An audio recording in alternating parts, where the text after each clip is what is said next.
Hello, hello, and welcome to Kitchen Convos. I've lost count on how many we've actually done. I am excited that we are sitting here with Jordan Egli. Welcome. That's me. Hello. And we are going to be talking, getting to know more about Jordan, getting to know more about his call to be a missionary. He's spent time in France, and he will be going to Greece soon with him, he and his family to be missionaries over there. So we are looking forward to digging in a little bit about that. Before we go any further, would you mind opening us up in a word of prayer? Sure, that'd be great. Yeah.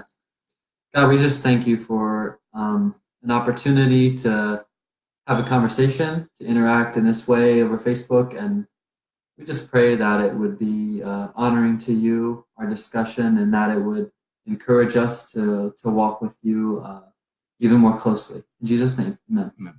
Before we go any further, do you need to tag yourself in there? I can try that. You can. So he's going to tag himself. Somebody else can if they're watching. Oh, yeah. If you're watching and you know how to tag Got people. it. Did you? Doing it. All right. Excellent.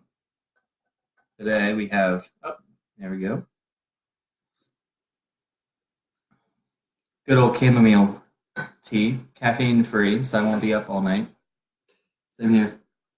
All right, someone else is going to have to tag me because I can't. That's cool. Cool. There we go. There we go. So, all right. So, you grew up in Williamsport. Well, I grew up in Muncie, which is just down the road. Okay. So, Yeah. and so, tell us a little bit about just kind of your upbringing, maybe a brief snapshot of your church and spiritual kind of growing that way. Yeah.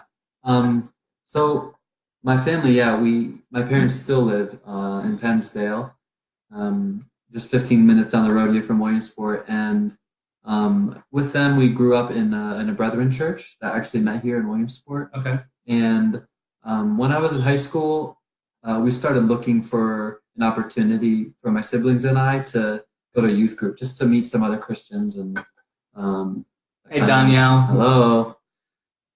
So we, at one point then, ended up coming to First Church here in Williamsport, and we had a really great connection. My older brother came for a couple of years, and then my twin brother and I, we were involved in the youth group. And just really happy to be with other believers, and that was a really influential time in my life. Right. Just especially as I wanted to live out my faith in my high school and with my friends who didn't necessarily have the same faith as me. Just to have that support and community at First Church was really important. Spencer Sweeting was a youth guy at the time. And so it's been really awesome to see those connections continue and how powerful of an influence he was in your life as well as many others. Sure. And so that's really cool. Just kind of, it just seems like yesterday, doesn't it? Right? I mean, it's crazy. It is crazy. I still remember just playing crazy youth group games just right there. Yeah. Church. So tell us a little bit. So you grew up in Williamsport, or Muncie rather. So out towards the mall. And so you grew up, and then you felt this call at some point. You felt this call at some point to international missions.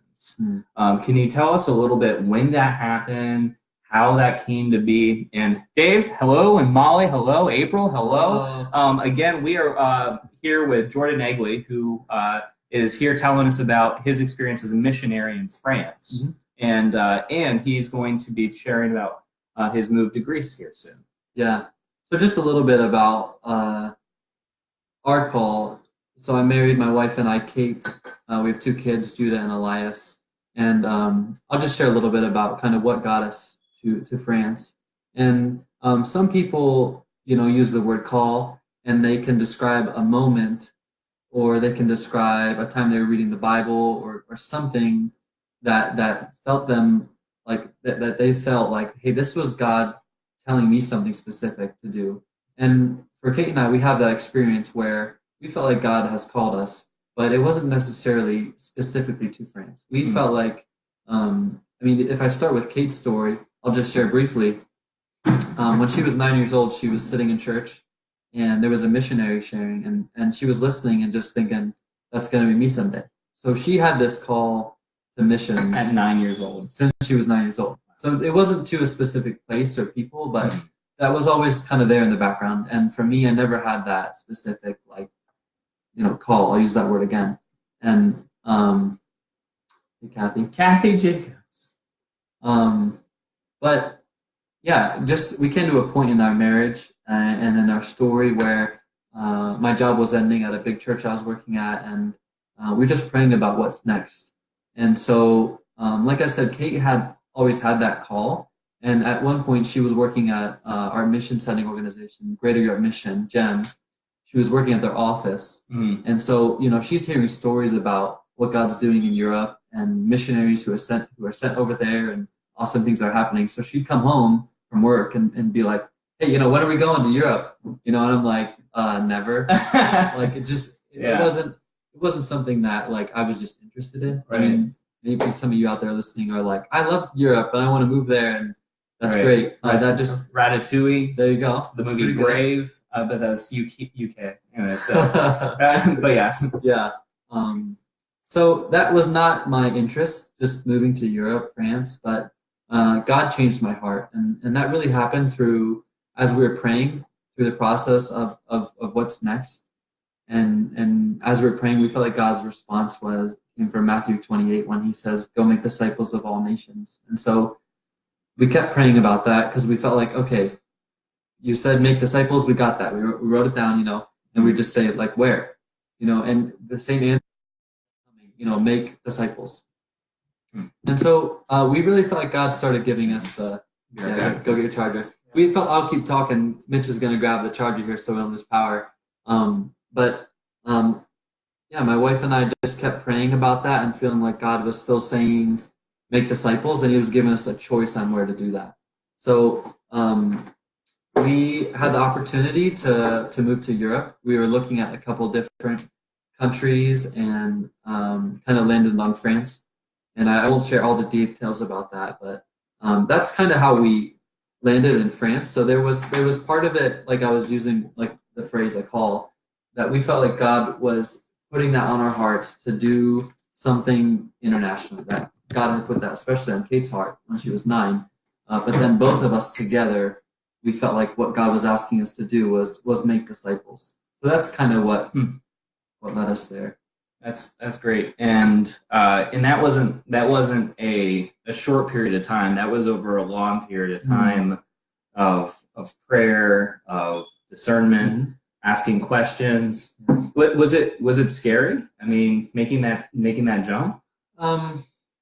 Making the jump, yeah, there was definitely fear as part of that, just because there was so much uncertainty, and like I'm a person who likes to have like all my ducks in a row, and I like having things organized and planning. So I was like really asking God for a very clear sign, but in reality, sometimes God reveals something so clearly to us, and when we get it, it's kind of daunting, and that was a little bit, for us, like, wow, well, this is a big jump.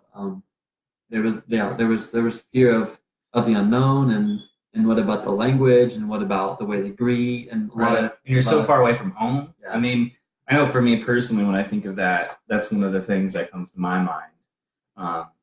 Well, let's jump a little bit to your time in France, and just we'll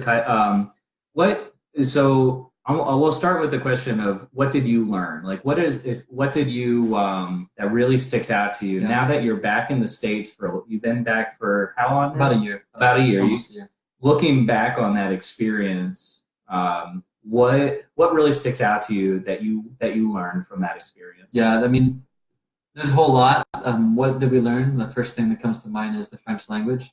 I had French in high school, so I had a good base, but we spent the first year focusing on learning the French language, so that was important in engaging with people as speaking the language they speak. But more deeply, as I think about our experience there, and we were church planting, so helping to start a new church, I was kind of thinking about this earlier today, that God does things in His way, in His timing.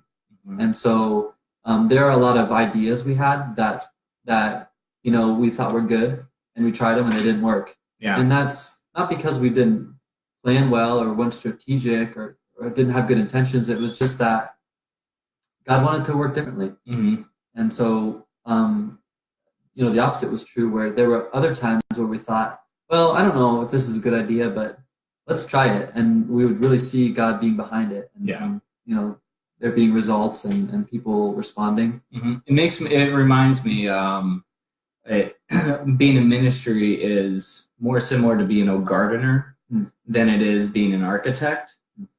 Sometimes we try to architect the best possible thing, and then we're like, this is the best plan and A+, and then we go to do it, and we've architected. We kind of force things or try to.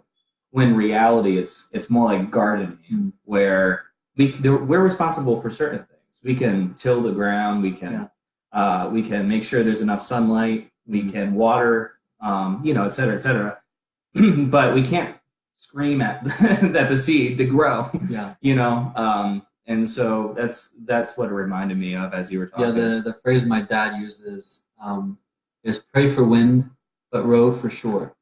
So that same idea of, hey, you know what? We're not just sitting doing nothing. We are, aiming at a goal. We're doing our part. We're rowing, but we're praying for wind because we know, what God's going to do is send us in the right direction. Yeah, and that was definitely true. Pray for wind and row for the shore.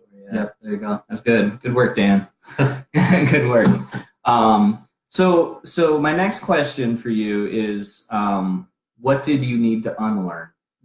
So the first question was, what did you learn? And now I'm interested in finding out, what did you have to unlearn in order to do ministry in France? Yeah, when you move to a new culture, you kind of have to hit the restart button in a lot of ways. And when you actually want to be respected in that culture and understand their way of thinking, you're really going to think about that. You're going to think about, okay, what about the way that I dress, the way that I talk, the way that I think is gonna like turn people off to me. It's gonna close the door because I don't want to do that. I want to understand how they think. I want to be able to interact with them, have conversations, share my faith.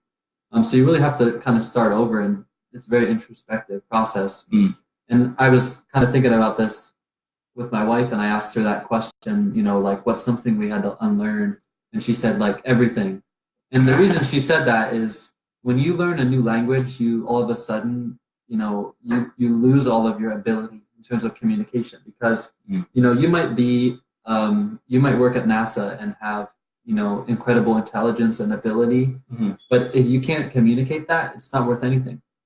So you're speaking like a 2-year-old, a 4-year-old, and people don't respect you, but, you spent years, perfecting your ability to communicate and things like that. So it was like everything we brought to the table. So we thought, like, at first was just like meaningless. Like I've spent a lot of time like playing guitar and leading worship, and when we got there, I couldn't, because I couldn't speak French. And so I just had to set that to the side. And so there's a lot of humility in learning a new language and being in a new culture. So that was just kind of a restart in that sense. Yeah. And so what surprised you about all of this? Was there anything in particular that kind of jumped out of, like, never expected this to happen? Yeah, well, I mean, living in France, just in general, just the fact that we were there, and it's just a sign that, God was in it, that He had led us there. And I think back to an experience I had in Peru, actually, on a short-term mission trip. And I was there, and I don't really speak any Spanish, and we were helping do some really fun work. But when we showed up and we were on the work site, like, one of the very first days, I just had this feeling of, like, man, I really feel like at home. Like, I'm in the place where God wants me, and that's this sense of peace and home that God had given me. And it wasn't because of the circumstances, the temperature, the language. It was because I was there where God wanted me. And that's something that surprised me in France, was as I look back of how much it was really home to us. I mean, there are some reasons, for Kate and I, we've spent more of our married life in Europe and in France than we did in America. So, we've really grown together, and we had our first child there, and it just really felt like home. So that was kind of surprising to me, just because in moving there, I was fearful of the differences, and even the way they greet. Like, in America, we'll do a handshake or a high five or just a wave or sometimes a hug. Well, in France, they do this thing and it's kind of like kissing on the cheeks. Right. And so, when I first started like thinking about this idea, I was very anxious because I'm like, well, I'm just very uncomfortable with that idea and being that close. Well, you after doing it for so long and it's so natural to them, you almost become more comfortable with that than like even hugging people. Now, like when I would greet people, I almost feel more comfortable doing that just because I've just gotten used to it. Right. You have to be, and reminds me of just being contextual and adapting to their context with that. Yeah.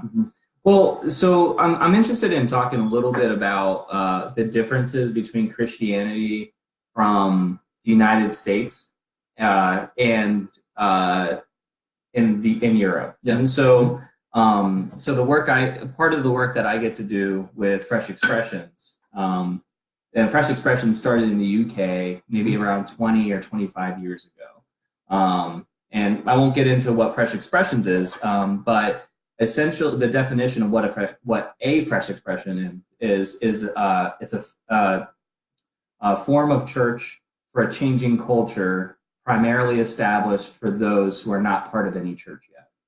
So I'll say that one more time. It's a form of church for a changing culture, established primarily for those who are not part of any church yet. So they started this movement in the UK, and because they were seeing that the spiritual temperature in Europe was very, very low. And theologians would tell us right now that they think that America is around 25, 30 years behind Europe. So is that something that you have recognized? Is that something that that was striking to you, that that Christianity was just that different from one place to the next? Yeah. Before we moved, we'd heard numbers. Hey Norm, how you doing? We heard numbers about Europe, and like that 2% of people are Christ followers. So again, 2%. Okay. And that, like, when I heard that, it was like, first of all, that can't be true. And if it is, like, what does that actually look like? Right. And so when we moved to France, in France, it's more like 1%. So 1%. So if there's 100 people in a room, one of those people would be a Christ follower. Yeah. And so when we were in France, we lived in this city about the size of Williamsport. It's called Aix-les-Bains, and there's about 27,000 people there. And in the first 2 years, we only met a Christian, like, by chance, just twice in that whole time. So, whereas my experience here is very different. When we've been back here for a year, and my wife gave birth to our second son here at the hospital, and in the delivery room, one of the nurses was a believer. So just a very different experience in terms of how many people are walking the same faith that you are walking. Yeah. And the numbers were true. There just aren't as many people who are Christ followers in Europe and in France. Yeah, there's a student from Penn College who's from France. He comes over. His name is Baptiste, and very French name. And but I asked him if he had, and he's considers himself a Christian. Okay. And I asked him, like, do you spend time with Christian friends? And he said, I don't understand what you mean when you say Christian friends. Wow. I was like, well, like, you have friends, and then you have friends that are also your friends and they're Christian. He said, well, we don't really have that in France. Like, we just have friends. Yeah. He couldn't understand what I meant, because, like, for you and me, I'd be like, well, these are my church friends or my Christian friends. Yeah. But he's like, no, not a thing. So, like, even for him, he's like, I don't really understand what you're talking about. Yeah. It's fascinating. It's a total mindset difference, and I think of one friend we have in France. Hey Beth, that's my mother-in-law. I think of one friend we have in France, and we had some really great discussions with her. She's not a believer, but she was really intrigued by our community, by our church, and came to our small group and really had some great interactions. But we asked her, well, do you know any other Christians? And she said, like, I met one other Christian in my entire life that I can think of. Really? So I'm sure she did meet some people that were Christians. They just didn't like announce it, But she never, had that many interactions where it was obvious that this person was like Jesus. So yeah, so this gets to dig even deeper with this. So if this is the reality, how does that change what you do?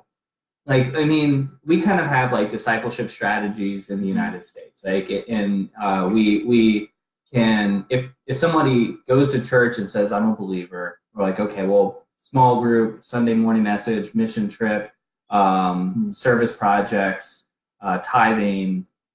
You can kind of fill in the blank. We have a kind of a list. You can't do that in that setting. So how does that change your job? Like, how do you think about it differently that you are trying to engage people for Christ if the reality is that 1 out of 100 people are Christians? Yeah. Definitely a different approach.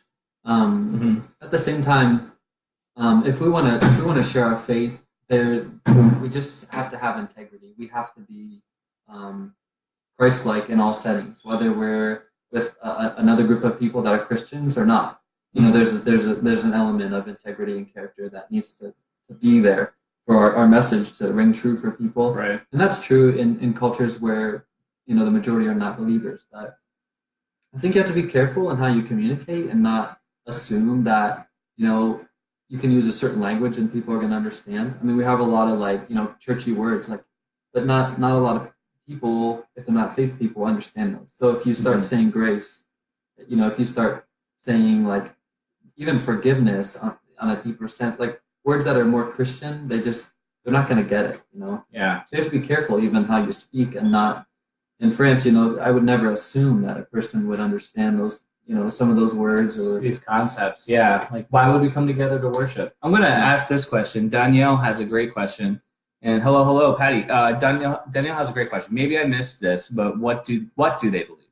I would have thought most of Europe was Catholic. Yeah. Obviously, I am stereotyping. And that is this. I'll let you speak to that, but that's what I thought too. Yeah. I mean, if you survey all of Europe, if we're talking about Christians, a large portion of people who would identify themselves with any religion would say Catholic. So in France, I think a good amount of people would say, I don't know the numbers, so I'm not going to try and say them, but a good amount of people would say they're Catholic. And I have a lot of friends who label themselves as Catholic who are French. But if I ask them, do you go to a worship service like Mass? Well, no, we don't ever go. Like, we just went through catechism, and that was it. Yeah. And or they were baptized as a baby, and that was it. So for them to say that they're Christian, to say that they're Catholic, it's more of something they've inherited. It's more of a culture. It's a tradition. It's not a decision they've made about their faith. So a lot of people would say they're Catholic, but very few of them are actually attending worship services and have a relationship with God. And that's not terribly different than the United States in some ways. I was in Kentucky at a small church recently, and so they probably had about 40, 45 people there on a Sunday morning, I think on a good morning. And I had dinner with the pastor later that night, and he shared with me they had over 380 people on membership. Wow. In this small town in Kentucky, right? And so I asked the question.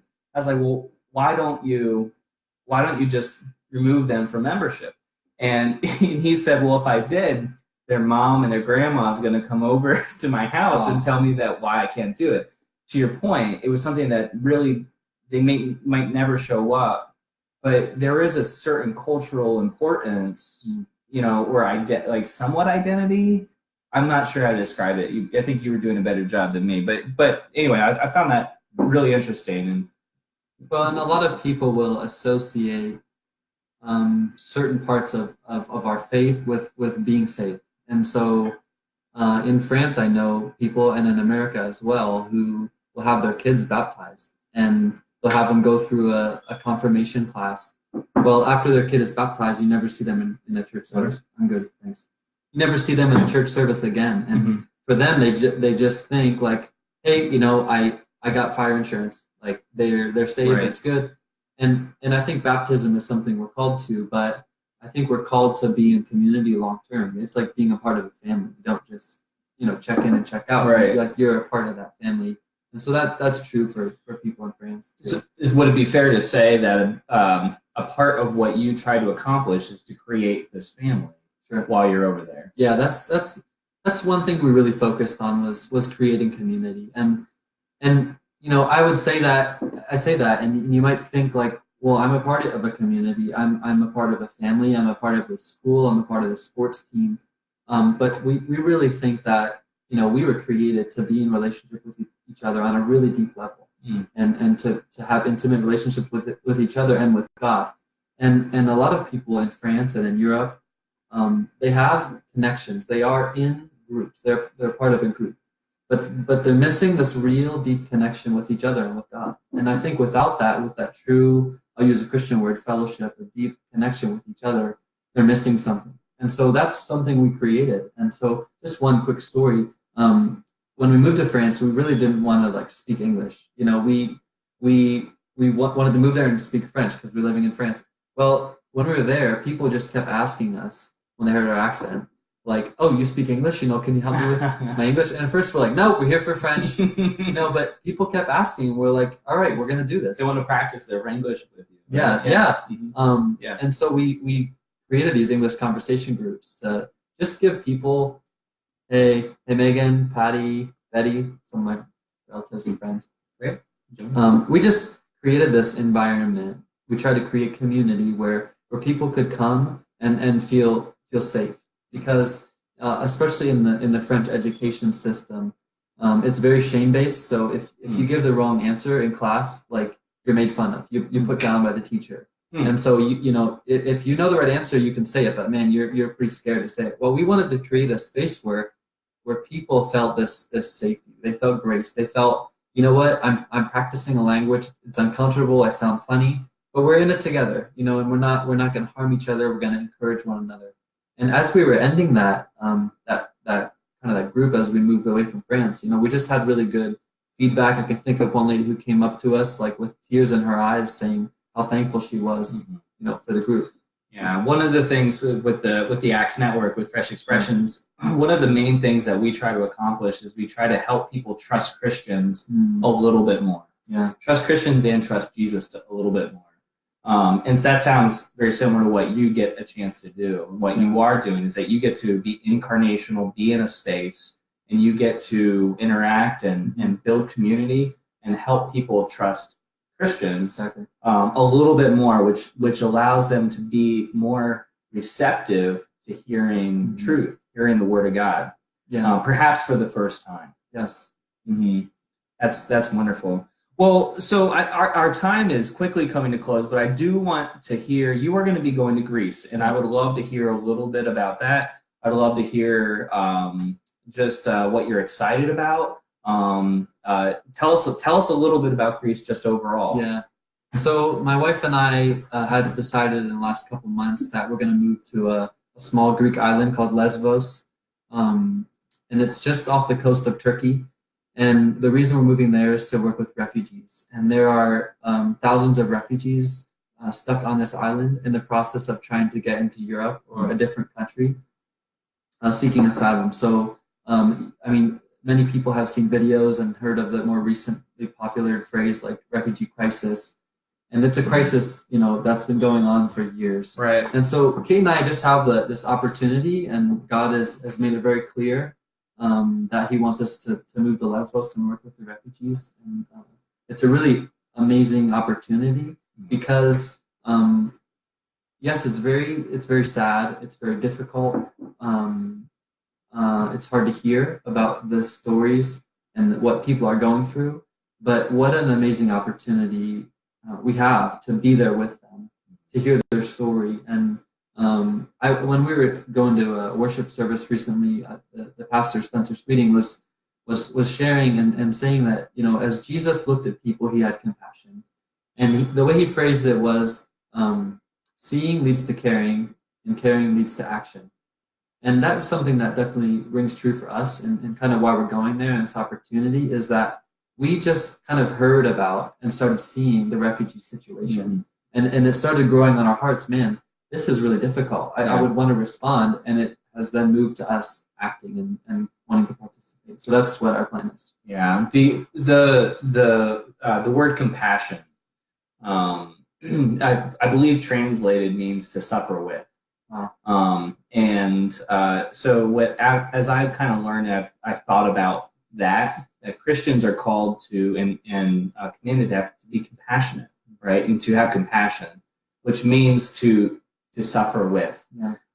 It doesn't mean to suffer or to be keep you at arm's length and keep you out here, but as you're talking, I mean, you're saying, I see this, and now it's calling me to action, to be with these people. And that's not just for you, it's not just for me, it's for all of God's people. We are called to suffer with people when they are in the midst of the worst.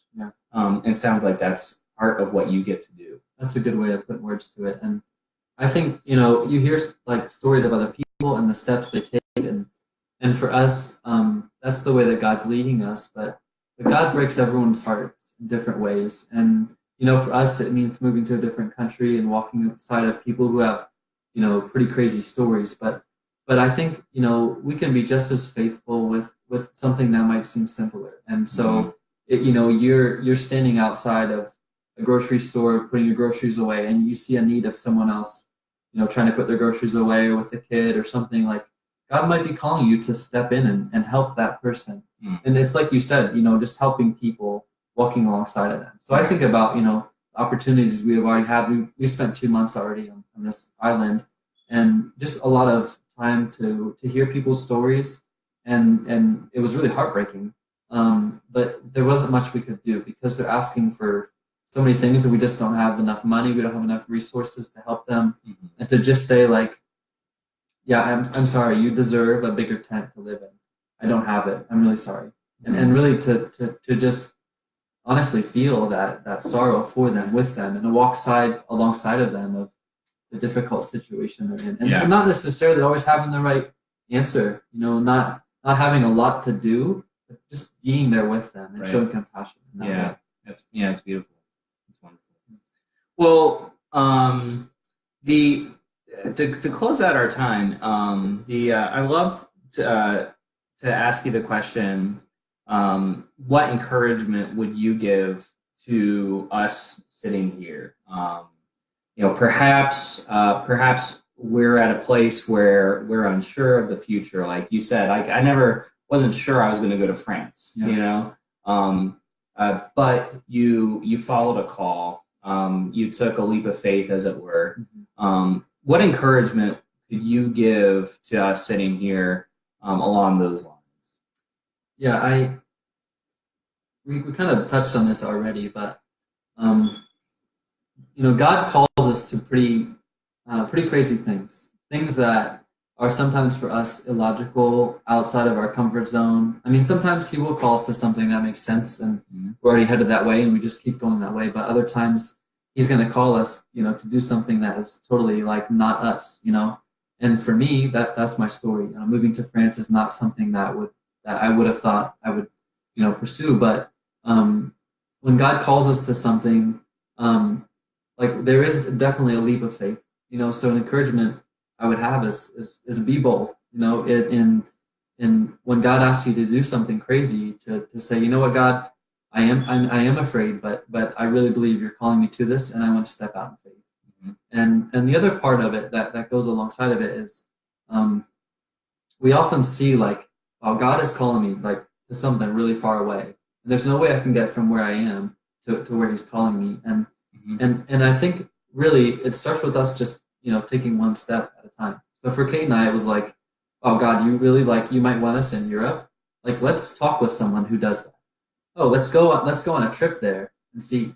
And then we got to the point where we committed to it, and it's like, hey, let's try 2 or 3 years. Well, then we're there, 5 years. And it was a very gradual, process of God calling us there and us even getting there. Right. Yeah. Well, thank you. And Yeah. And so Dave shared. He said, before you leave, Jordan, I want to take the time to thank you and your wife for your answering God's call and your great work. And in First Church, we get to financially support you as well as other churches in the area. And I know that, and perhaps if you know Jordan or you would like to partner with their ministry, I'm sure that would be a huge blessing. And so. So thank you for being here. Thank you for sharing your part of your story. I can't wait to hear how Greece goes. Yeah. And so thank you, and thank you for joining us. Thanks, everybody. Have a beautiful, wonderful night. I can't believe it gets dark at 5 at night. So blessings to you all.